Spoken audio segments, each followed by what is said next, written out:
Okay, this video is going to be really short. It's just a follow-up to the learning objective video that I made showing how to build folders in resources.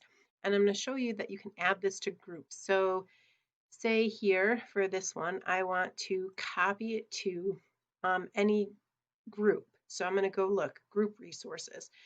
And I am going to say, okay, so say I want it to be in my Check and Connect group. I can choose a folder if there are folders available. If I want it to go to my whole district Schoology users, then I could put it in the standards and objectives folder. Okay, so let's just say I put it in my Check and Connect group. I don't put it in a folder and I copy it. Okay. When I am in a course